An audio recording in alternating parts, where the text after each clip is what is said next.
Hello everyone and welcome back. In our previous video we read through chapter 15 where the creature has discovered or found this portmanteau, which is basically a large leather suitcase with equal halves that open up. And inside of it he found several books. He found Paradise Lost, he found Plutarch's Lives, and he also found the Sorrows of Werther. And through reading them, he came to experience a wide range of emotions, from ecstasy to dejection. So he began to relate to the characters in these stories and started to feel a lot of different emotions. I also began to question a lot of things like existence and identity and purpose. So this was kind of an awakening for him, and also raising questions that he had not had before. He also had come across a journal of Victor Frankenstein's back when he was working on creating this creature. And I believe it was like several months before he actually created him that this journal starts. And in it, Victor is mentioning or talking about the horror that he's experiencing with this, developing this creature, this monster. And now the creature is starting to read that. He's understanding more language, and now he understands his creator and what he was feeling while creating him. So through it all, and through being abandoned by villagers and society, and he realizes how he looks, and I guess his hideous wretchedness, he still longs for acceptance with people. He wants to belong. He wants to connect with people. And he's been watching the cottagers, as we've been discussing for a while, and he's coming up with a plan. He wants to be able to figure out how to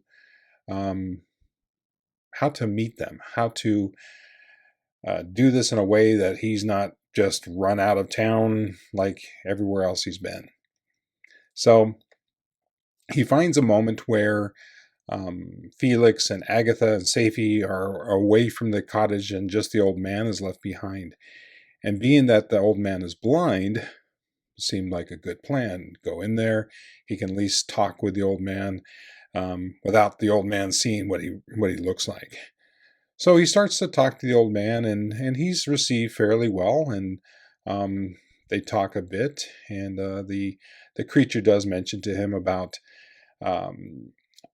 he's there. He has a project or a plan or something he's doing where he's going to be meeting up with some friends who I think he says they're not aware of him coming, and he's not sure how they will receive him. So the old man is, I guess, willing to help. But shortly after, Safie and Agatha and Felix arrive, and all heck breaks loose. So I think Safie faints. Agatha's probably screaming and running out the door, and Felix is now coming to save the old man, his father. And at this point, the creature is grabbing onto the old man's leg and crying and pleading for help and not to do what they're doing. And Felix breaks him free, and the creature leaves. And that's where it left off. So now the big action appears to be starting. So let's see what happens if they follow him, or do they gather more villagers and they go looking for him? Let's see what happens at this point. But yeah, the action's really picking up. So let's get on with chapter 16 and find out.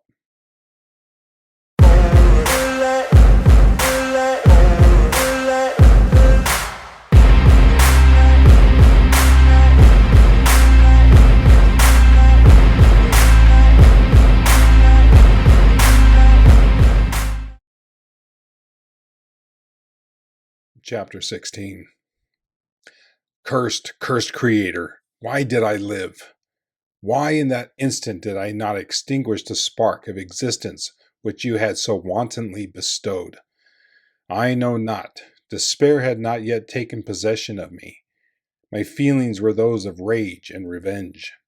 I could with pleasure have destroyed the cottage and its inhabitants, and have glutted myself with their shrieks and misery.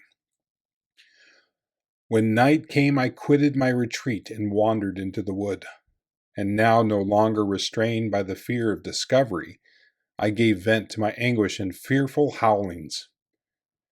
I was like a wild beast that had broken the toils, destroying the objects that obstructed me and ranging through the wood with a stag-like swiftness. Oh, what a miserable night I passed! The cold stars shone in mockery, and the bare trees waved their branches above me. Now and then the sweet voice of a bird burst forth amidst the universal stillness. All, save I, were at rest or in enjoyment. I, like the arch-fiend, bore a hell within me, and finding myself unsympathized with, wished to tear up the trees, spread havoc and destruction around me, and then to have sat down and enjoyed the ruin.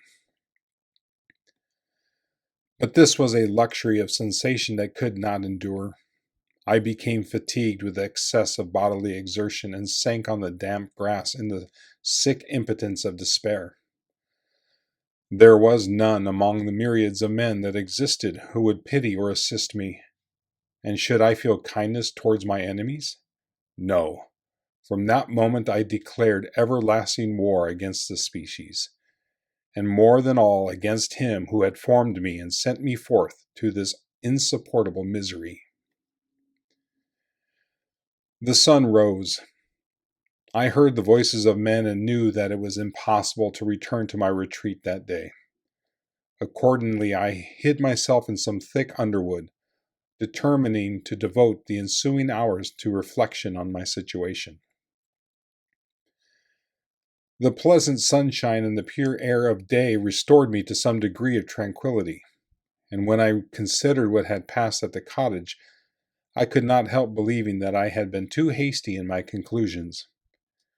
I had certainly acted imprudently. It was apparent that my conversation had interested the father in my behalf, and I was a fool in having exposed my person to the horror of his children. I ought to have familiarized the old De Lacy to me, and by degrees to have discovered myself to the rest of his family, when they should have been prepared for my approach. But I did not believe my errors to be irretrievable, and after much consideration, I resolved to return to the cottage, seek the old man, and by my representations win him to my party. These thoughts calmed me, and in the afternoon I sank into a profound sleep. But the fever of my blood did not allow me to be visited by peaceful dreams. The horrible scene of the preceding day was forever acting before my eyes. The females were flying, and the enraged Felix tearing me from his father's feet.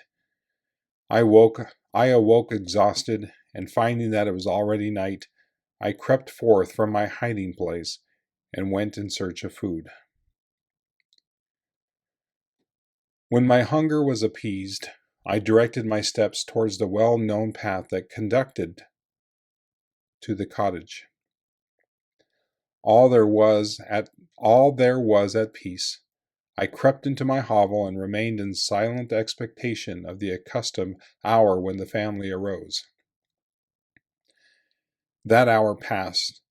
The sun mounted high in the heavens, but the cottagers did not appear. I trembled violently, apprehending some dreadful misfortune. The inside of the cottage was dark, and I heard no motion. I cannot describe the agony of this suspense. Presently, 2 countrymen passed by, but pausing near the cottage, they entered into conversation, using violent gesticulations, but I did not understand what they said, as they spoke the language of the country, which differed from that of my protectors. Soon after, however, Felix approached with another man. I was surprised, as I knew that he had not quitted the cottage that morning, and waited anxiously to discover from his discourse the meaning of these unusual appearances. "Do you consider," said his companion to him, "that you will be obliged to pay 3 months' rent and to lose the produce of your garden? I do not wish to take any unfair advantage, and I beg, therefore, that you will take some days to consider of your determination." "It is utterly useless," replied Felix. "We can never again inhabit your cottage. The life of my father is in the greatest danger, owing to the dreadful circumstance that I have related. My wife and my sister will never recover from their horror. I entreat you not to reason with me any more.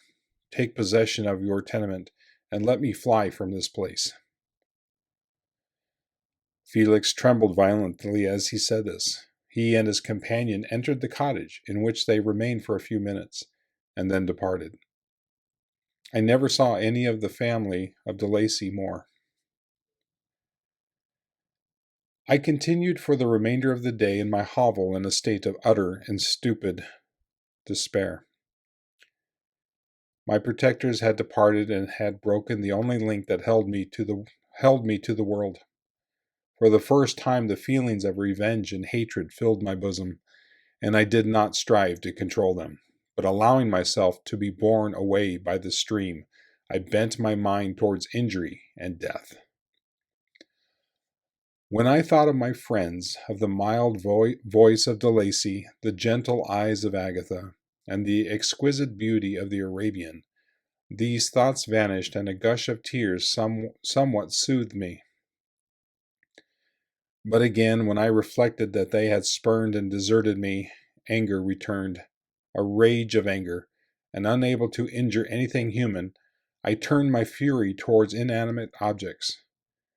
As night advanced, I placed a variety of combustibles around the cottage, and after having destroyed every vestige of cultivation in the garden, I waited with forced impatience until the moon had sunk to commence my operations. As the night advanced, a fierce wind arose from the woods and quickly dispersed the clouds that had loitered in the heavens. The blast tore along like a mighty avalanche, and produced a kind of insanity in my spirits that burst all bounds of reason and reflection.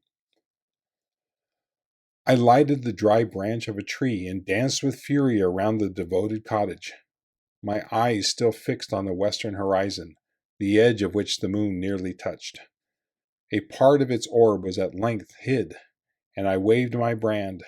It sank, and with a loud scream I fired the straw and heath and bushes which I had collected. The wind fanned the fire, and the cottage was quickly enveloped by the flames, which clung to it and licked it with their forked and destroying tongues.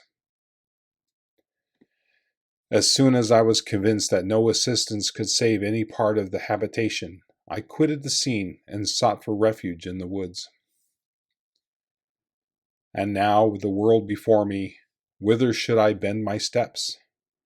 I resolved to fly far from the scene of my misfortunes, but to me, hated and despised, every country must be equally horrible. At length the thought of you crossed my mind. I learned from your papers that you were my father, my creator, and to whom could I apply with more fitness than to him who had given me life? Among the lessons that Felix had bestowed upon Safie, geography had been omitted. I had learned from these the relative situations of the different countries of the earth. You had mentioned Geneva as the name of your native town, and towards this place I resolved to proceed.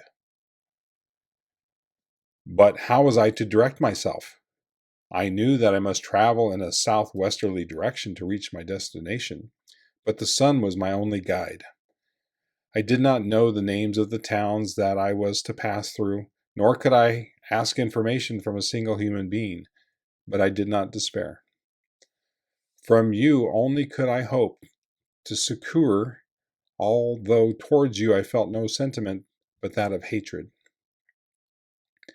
Unfeeling, heartless creator, you had endowed me with perceptions and passions, and then cast me abroad, an object for the scorn and horror of mankind.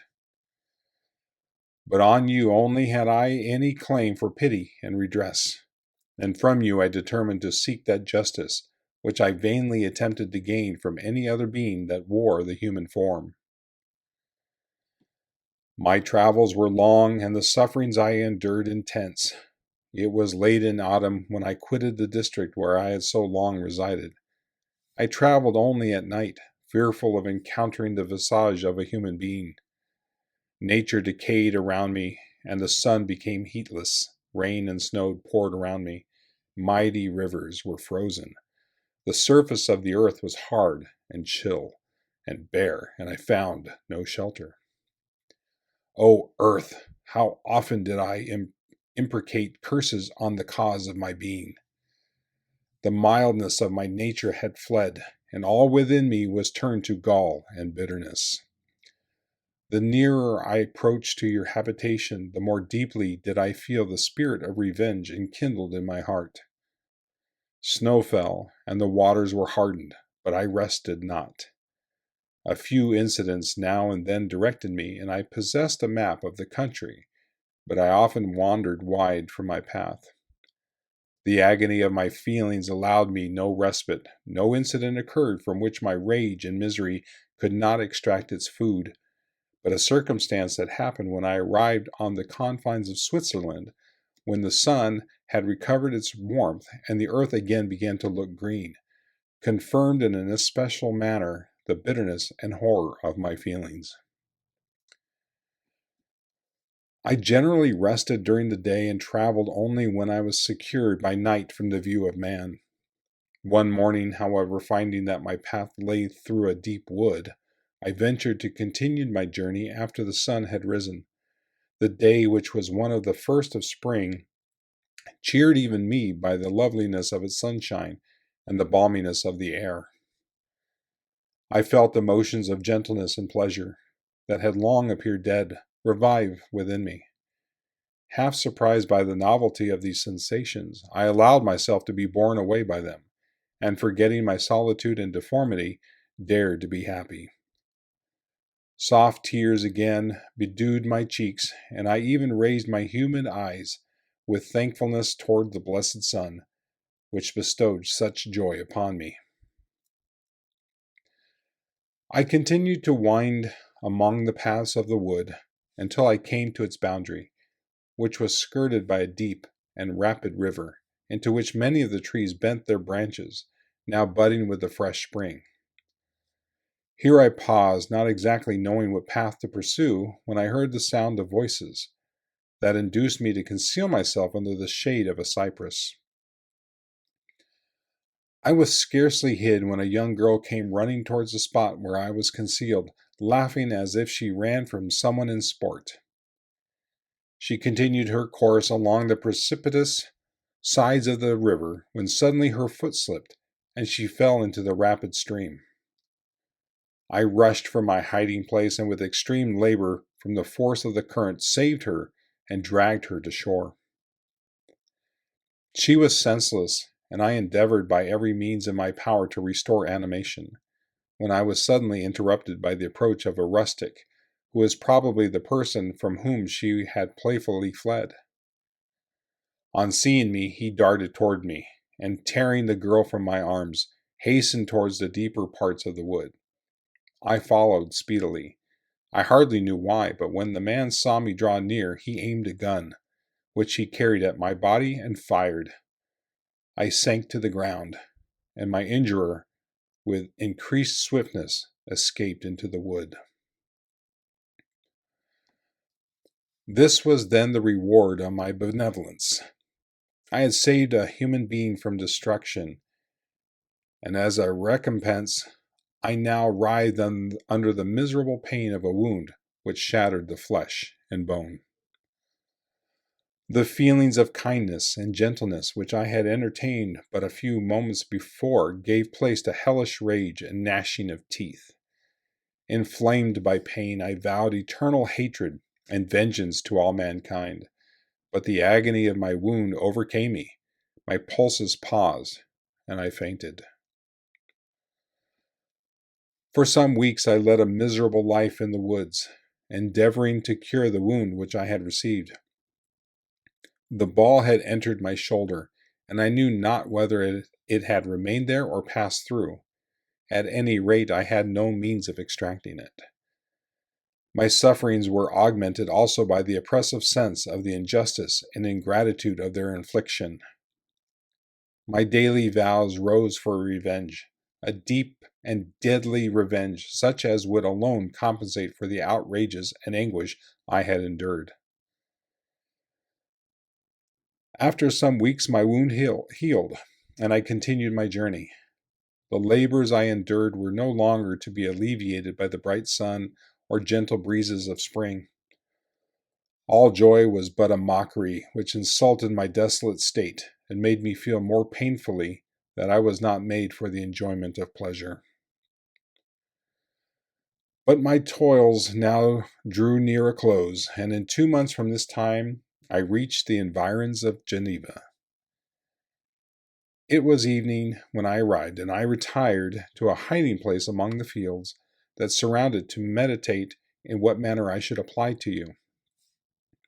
I was oppressed by fatigue and hunger and far too unhappy to enjoy the gentle breezes of evening or the prospect of the sun setting behind the stupendous mountains of Jura. At this time a slight sleep relieved me from the pain of reflection, which was disturbed by the approach of a beautiful child, who came running into the recess I had chosen, with all the sportiveness of infancy. Suddenly, as I gazed on him, an idea seized me that this little creature was unprejudiced and had lived too short a time to have imbibed a horror of deformity. If therefore I could seize him and educate him as my companion and friend, I should not be so desolate in this peopled earth. Urged by this impulse, I seized on the boy as he passed and drew him toward me. As soon as he beheld my form, he placed his hands before his eyes and uttered a shrill scream. I drew his hand forcibly from his face and said, "Child, what is the meaning of this? I do not intend to hurt you. Listen to me." He struggled violently. "Let me go," he cried. "Monster! Ugly wretch! You wish to eat me and tear me to pieces. You are an ogre. Let me go, or I will tell my papa." "Boy, you will never see your father again. You must come with me." "Hideous monster, let me go. My papa is a syndic. He is M. Frankenstein. He will punish you. You dare not keep me." "Frankenstein! You belong then to my enemy, to him towards whom I have sworn eternal revenge. You shall be my first victim." The child still struggled and loaded me with epithets which carried despair to my heart. I grasped his throat to silence him, and in a moment he lay dead at my feet. I gazed on my victim, and my heart swelled with exultation and hellish triumph. Clapping my hands, I exclaimed, "I too can create desolation. My enemy is not invulnerable. This death will carry despair to him, and 1,000 other miseries shall torment and destroy him." As I fixed my eyes on the child, I saw something glittering on his breast. I took it. It was a portrait of a most lovely woman. In spite of my malignity, it softened and attracted me. For a few moments I gazed with delight on her dark eyes, fringed by deep lashes, and her lovely lips, but presently my rage returned. I remembered that I was forever deprived of the delights that such beautiful creatures could bestow, and that she whose resemblance I contemplated would, in regarding me, have changed that air of divine benignity to one expressive of disgust and of fright. Can you wonder that such thoughts transported me with rage? I only wonder that at the moment, instead of venting my sensations in exclamations and agony, I did not rush among mankind and perish in the attempt to destroy them. While I was overcome by these feelings, I left the spot where I had committed the murder. and seeking a more secluded hiding place, I entered a barn which had appeared to me to be empty. A woman was sleeping on some straw. She was young, not indeed so beautiful as her whose portrait I held, but of an agreeable aspect and blooming in the loveliness of youth and health. Here, I thought, is one of those whose joy-imparting smiles are bestowed on all but me. And then I bent over her and whispered, "Awake, fairest, thy lover is near. He who would give his life but to obtain one look of affection from thine eyes. My beloved, awake!" The sleeper stirred. A thrill of terror ran through me. Should she indeed awake and see me and curse me and denounce the murderer? Thus would she assuredly act if her darkened eyes opened and she beheld me. The thought was madness. It stirred the fiend in me, within me. Not I, but she shall suffer the murder I have committed, because I am forever robbed of all that she could give me. She shall atone. The crime had its source in her. Be hers the punishment. Thanks for the lessons of Felix and the sanguinary laws of man. I had learned how to work mischief. I bent over her and placed the portrait securely in one of the folds of her dress. She moved again, and I fled. For some days I haunted the spot where these scenes had taken place, sometimes wishing to see you, sometimes resolved to quit the world and its miseries forever.